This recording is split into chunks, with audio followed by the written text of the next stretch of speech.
வணக்கம் நண்பர்களே, இது உங்கள் கதை சொல்லும் காதை யூடியூப் சேனல்.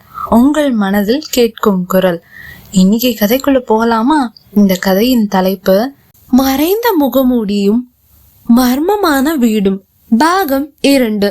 அந்நியனின் வருகை. அன்றிரவு அனன்யா அந்த மூடிய அறையில் சிக்கிய போது கதவு உள்ளே இருந்து மூடப்பட்டது. அவளின் இதயம் வேக வேகமாக துடித்தது. அந்த அறையின் இருளில் யார் இருக்கிறார் என்று அவளால் பார்க்க முடியாத போதிலும் யாரோ அவளை பார்த்து கொண்டு இருக்கிறார் என்ற உணர்வு அவள் மனதில் எழுந்தது. ஆனால் அது யார்? அந்த வீட்டின் மர்மம் இன்னும் ஆரம்ப நிலையில்தான் இருக்கிறது. அதை அறிந்து கொள்வாளா அனன்யா என்பதை இப்பொழுது பார்ப்போம். மறுநாள் காலை அனன்யா அதே வீட்டின் மண்டபத்தில் அமர்ந்திருந்தாள். நேற்று இரவின் சம்பவம் வெறும் ஒரு கனவா அல்லது உண்மையா என்று மனதில் கேள்விகள் நிரம்பி இருந்தது அவளுக்கு. அந்த சமயத்தில் கதவின் அழைப்பு மணி அடிக்கிறது. டிங் டாங். அனன்யா சென்று கதவை திறக்கிறாள். அங்கு இதற்கு முன் அவள் பார்த்திராத ஒரு அந்நியன் நின்றான். அவன் கைப்பையில் சில பேப்பர்ஸ்களும் வைத்து கொண்டு இருந்தான். அவன்தான் ராகவ். அந்த வீட்டை பற்றிய வரலாற்றை ஆய்வு செய்ய வந்திருப்பதாக அவன் கூறினான் அனன்யாவிடம். ராகவ், வணக்கம். வணக்கம்பா. இந்த வீடு பற்றி ஆராய்ச்சி செய்ய எனக்கு அனுமதி கிடைச்சிருக்கு. நான் அதோட பழைய ஆவணங்களை படிக்க விரும்புறேன். அனன்யா சந்தேக தொனியில், ஆராய்ச்சியா? இது என்ன ராஜா காலத்துல கட்டின வீடா? இது நான் வாழ்ற வீடு. இங்க இருக்க என்கிட்டே இல்லாம யார் உங்களுக்கு ஆராய்ச்சி செய்ய பெர்மிஷன் கொடுத்தா? அப்படியே ஆராய்ச்சி செய்யணும்னா ஏதாச்சும் ஒரு மாளிகை அந்த மாதிரி செய்ய வேண்டியதானே?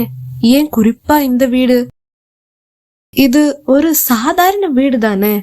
உங்களை நான் எப்படி நம்புறது? இல்ல, இது ஒரு சாதாரண வீடு இல்ல. இங்க இருந்த ஒரு வயசானவர் இருந்தாரே. அனன்யா அதற்கு, ஆமா, அவரு என் தாத்தா தான். அவரு வரலாற்றில் ஒரு முக்கியமான பாத்திரம். அவரின் மறைந்த ரகசியங்கள் இன்னும் புதைந்து கிடக்கின்றன. அதை எல்லாம் அறிந்து கொள்ள இந்த வீட்டை நான் ஆராய்ச்சி செய்துதான் ஆக வேண்டும். அனன்யாவுக்கும் ராகவுக்கும் முதலிலேயே ஏதோ ஒரு மோதல். ராகவ் தன்மையான குரலில் பேசினாலும் அனன்யா தனியாக இருக்கும் பெண் என்பதால் யாரையும் நம்பும் நிலையில் அவள் இல்லை. அவளே மர்மங்கள் நிறைந்த இந்த வீட்டை என்ன மர்மம் என்று கண்டுபிடிக்கும் நிலையில் இருக்கும்போது இன்னொருவன் வேறு வந்து அதை ஆராய்ச்சியாகவே செய்ய போகிறேன் என்று கூறியதும் அவளுக்கு தூக்கி வாரி போட்டது ஒரு பக்கம். ஆனால் ராகவின் பேச்சில் ஒரு உண்மை தன்மை இருந்தது போல் அவள் மனதில் தோன்றியது. அவளுக்கு சீசாவிற்கு நடுவில் அமர்ந்திருப்பது போல் இருந்தது. அவனை நம்பி வீட்டிற்குள் அனுமதிக்கவும் முடியவில்லை. அவன் தன்மை பேச்சை இதற்கு மேல் ஹார்ஷாக பேசி மறுக்கவும் இயலவில்லை அவளால். ஒரு வழியாக ஒரு பக்கமே வென்றது. வேறு வழி இல்லாமல் இவனாச்சும் இந்த வீட்டின் மர்மத்தை கண்டறியட்டும் என்று எண்ணி அனன்யா ராகவை வீட்டிற்குள் அனுமதித்தாள். அவனுக்கு தனியாக கீழ்த்தளத்திலேயே ஒரு அறையை காண்பித்தாள். சிறிது நேரம் கழித்து இருவரும் அந்த மூடிய அறைக்குள் மீண்டும் செல்கிறார்கள். புழுதி, சிலந்தி வலைகள், பழைய புகைப்படங்கள், பழைய சில புத்தகங்கள், அதிலிருந்து பூஞ்சான் பூத்த வாடை என பல பொருட்கள் இருப்பதை அன்றுதான் அனன்யா பார்க்கிறாள். அதுபோல சுவரில் தொங்கிக் கொண்டு இருந்த புகைப்படத்தை கையில் ஏந்தி, ராகவ், பாருங்க, நான் சொன்னேன்ல, இது ஒரு சாதாரண வீடு இல்ல. இந்த புகைப்படம் 60 வருஷத்துக்கு முன்னாடி எடுத்த பழைய புகைப்படம். அந்த புகைப்படத்தில் 4 பேர் இருந்தார்கள். 3 பேர் தெரிந்தவர்கள், அனன்யாவின் தாத்தா, பாட்டி மற்றும் ஒரு அறிமுகமற்றவர். ஆனால் அந்த 4வது முகத்தை பார்த்த அனன்யாவின் ரத்தம் ஒரே செய்தது.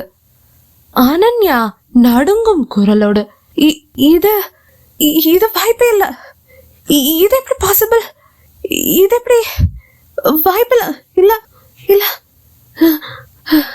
ஏனெனில் அந்த புகைப்படத்தில் இருந்த அந்த மனிதரின் முகம் அவள் முன்னால் நின்று கொண்டிருக்கும் ராகவன் முகத்தோடு ஏறக்குறைய ஒன்றாக அதே போல் இருந்தது. ராகவின் கையில் இருந்து அந்த புகைப்படத்தை அவள் கையில் வாங்கி இருந்த அனன்யா இப்பொழுது பயத்துடன் ராகவை நிமிர்ந்து பார்க்கிறாள். மெல்லிய குரலில் பயத்துடன், நீங்க யாரு என்று ராகவை பார்த்து கேட்கிறாள். ராகவ் இதுவரை இருந்த தன்மை முகம் மறைந்து அமைதியாய் ஒரு மர்மமான கோணல் ஒரு புறம் சிரிப்புடன், அத நான் சொல்லவே தேவையில்லையே, இந்த வீடு தானா உன்கிட்ட சொல்லும் என்றான். அனன்யாவின் கண்கள் பயத்தில் பெரிதாய் விரிந்தது. அவள் அதிர்ந்து பயத்தில் நடுங்கும் கை காலுடன் அவனையே பார்த்து கொண்டு இருந்தாள். ராகவ் யார்? 60 ஆண்டு பழைய புகைப்படத்தில் இருக்கிறவனும் ராகவும் எவ்வாறு சம்பந்தப்பட்டவர்கள்? இது எல்லாம் சாத்தியம்தானா, இல்லை ஏதோ மாயையா? மர்மம் இன்னும் ஆழமாகிறதே. இந்த கேள்விகளுக்கு விடையெல்லாம் பாகம் 3 இதே சேனலில் இதே நேரத்தில் நாளை உங்களுக்காக. நன்றி.